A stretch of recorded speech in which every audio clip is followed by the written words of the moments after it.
Assalamualaikum warahmatullahi wabarakatuh. Waalaikumsalam warahmatullahi wabarakatuh. Buno nak terangkat bahwa ilmu sihir kiban kaitan dengan wajib untuk ilmiah bagi tiap-tiap orang muslimin dan musliman yang ke ilmu Tuhan jid talabal ilmu faridatun ala kulli muslimin wal muslimat. Yang sihirnya kepada Musa aja pun. Jadi pakai nunggu pahadu berdosa ke ilmu Tuhan jid yang berkiban. Yang itu yang pertama. Iya. Yang kedua,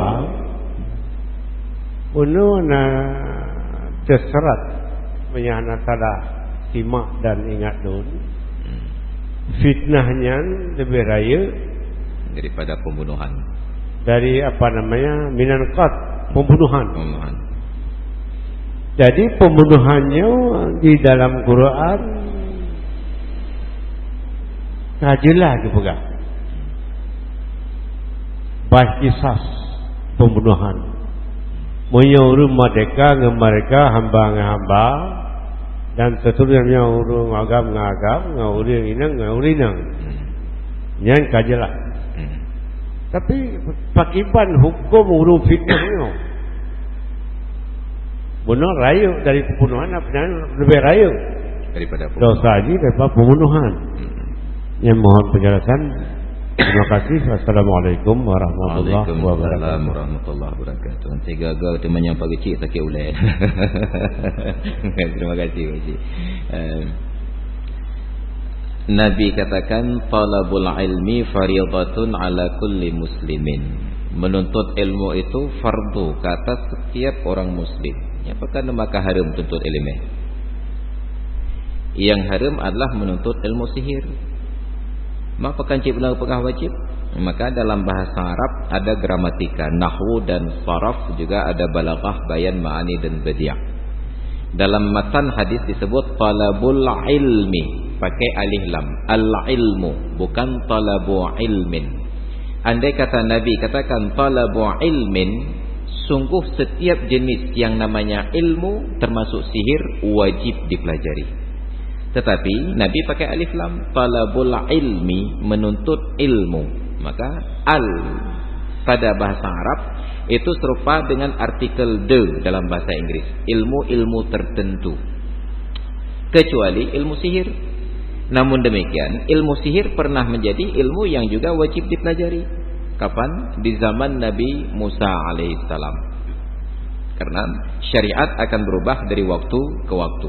Di zaman Nabi Musa mempunyai kemampuan sihir, ternyata itu mendekatkan kepada Allah. Buktinya tukang-tukang sihir Fir'aun karena ketinggian ilmu sihirnya memberikan hidayah mereka untuk percaya bahwa mukjizat Nabi besar itu adalah benar. Maka hadis tadi berbicara dalam konteks ilmu-ilmu tertentu. Indikasinya ada alif lam di belakang ilmu. Talabu al-ilmi fariidatun. Maka ilmu sihir menjadi diharamkan di dalam ajaran Islam. Di samping ayat dalam surat Al-Baqarah tentang sejarah Nabi Sulaiman, wattaba'u ma tatlu syayatinu ala mulki Sulaiman wa ma kafara Sulaimanu walakinna syayatina kafaru yu'allimuna an-nasa sihra. Mereka mengikuti apa yang dibacakan oleh syaitan atas kekuasaan Nabi Sulaiman. Bukanlah Sulaiman yang kufur, tetapi syaitanlah yang kufur. Apa ciri-ciri kufur syaitan? Yu'allimuna an-nasa sihra, mengajarkan sihir kepada manusia. Maka mempelajari sihir itu dikategorikan sama dengan membinasakan iman. Maka nanti ada satu hadis Nabi yang menyatakan, ijtanibu sab'al mubiqat, jauhilah 7 dosa besar yang membinasakan iman. Salah satunya adalah as-sihru, sihir. Maka mempraktekkan sihir, mempelajari ilmu sihir itu menjerumuskan kepada binasanya iman. Maka jadilah itu sebagai dalil yang mentaksiskan dari umum perintah untuk wajib menuntut ilmu. Kemudian yang kedua, kalau membunuh saja ada qisas, sedangkan fitnah lebih berat daripada membunuh, lalu kenapa orang fitnah tidak diqisas? Mereka hak tak qisas. Medum tapoh gop tira mentang al-anfu bil anfi wal aina bil aini wal udhuna qisas. Hidung balah ngehidung, punyung balah ngepunyung, giga ngegiga. Lalu kenapa orang yang memfitnah, yang fitnah itu lebih berat dari membunuh, tidak dipesan. Itu yang tadi kita uraikan, bahwa fitnah yang dimaksud bukanlah fitnah yang kita pahami.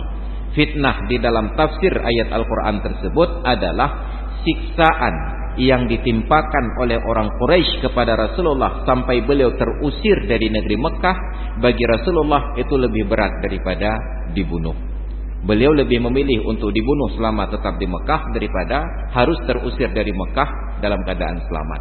Tapi karena kepentingan dakwah, beliau pilih resiko yang berat tersebut. Kakak ada malai, kakak malai, diusir, kakak diusir, daripada mati tidak. Maka fitnah yang dimaksud tidak seperti fitnah yang kita pahami. Jadi itu yang harus kita luruskan. Dan sekaligus nanti kita ingatkan guru-guru kita yang lain yang menyampaikan dalil ini sebagai dalil tentang larangan fitnah.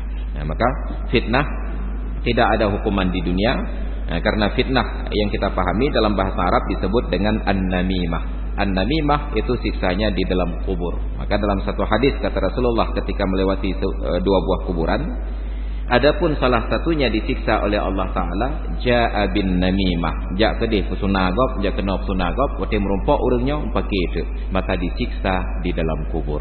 Maka untuk fitnah yang kita pahami tidak ada hukuman di dunia, dia hanya ada hukuman sejak dari dalam kubur sampai nanti di akhirat. Demikian Pak Kecik.